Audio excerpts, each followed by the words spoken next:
classe, je vais vous raconter la légende du colibri, écrite et illustrée par Denis Corman.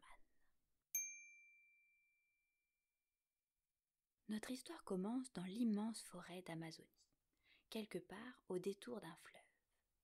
Dans cette nature sauvage vit une foule d'animaux. Insectes, mammifères, oiseaux y rivalisent de formes et de couleurs. Confortablement installé sur une grosse branche, Jaguar observe. Avec Anaconda, l'énorme serpent, c'est le maître des lieux. À l'aise au sol comme dans les branches, il est respecté de tous par son habileté et son courage. Autour de lui s'activent ses compagnons de la forêt. Tamanoir cherche des fourmis pour son repas de midi, alors que le joyeux Coati croise Tatou le solitaire, cuirassé comme un chevalier. En haut dans les branches, entre lianes et feuillages, les oiseaux Toucan et Ara discutent, pendant que Capucin fait le singe et réveille paresseux de sa longue sieste. Un peu à l'écart, près d'un ruisseau, il y a Colibri. Toute la journée, suspendu dans de longs vols immobiles, il est occupé à prendre avec son long bec le nectar que lui offrent les plus belles fleurs de la forêt.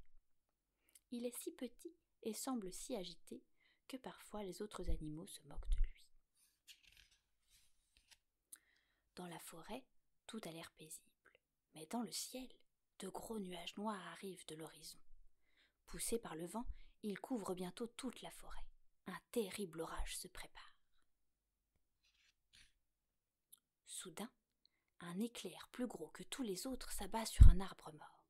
Foudroyé, coupé en deux, l'arbre prend aussitôt feu. Les flammes se multiplient et le feu se répand aux autres arbres, puis à la forêt, provoquant un immense incendie. Tous les animaux, terrifiés, quittent la forêt et se réfugient dans une clairière au bord de l'eau. Isolés, médusés, ils observent le désastre et assistent impuissants à la disparition de leur forêt. Tous, sauf Colibri.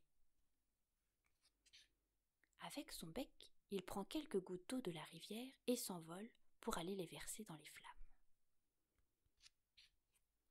Puis il revient à la rivière, prend de l'eau et repart, encore et encore, faisant des allers-retours aussi vite qu'il le peut. Au bout d'un moment, Jaguar, agacé de le voir ainsi s'agiter en vain, lui dit « Colibri, tu n'es pas fou? Tu crois que c'est avec ces quelques gouttes d'eau que tu vas éteindre le feu ?» Colibri suspend son vol un instant, les regarde tous et répond « Je sais bien que je n'y arriverai pas tout seul, mais je fais ma part. » Sans plus attendre, il repart vers les flammes. Les animaux se regardent étonnés.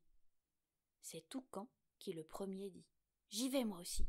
J'ai un grand bec et je sais voler. » Puis Ara s'écrie « Attends, je viens avec toi. » Finalement, prenant un peu d'eau dans leur bec, dans leur museau, dans leurs pattes, tous les animaux s'élancent vers l'incendie. L'histoire ne dit pas s'ils ont réussi, mais depuis ce jour, quelque chose a changé, et les animaux se sentent unis par une force nouvelle, et plus aucun d'eux ne se moque de la petite taille de Colibri.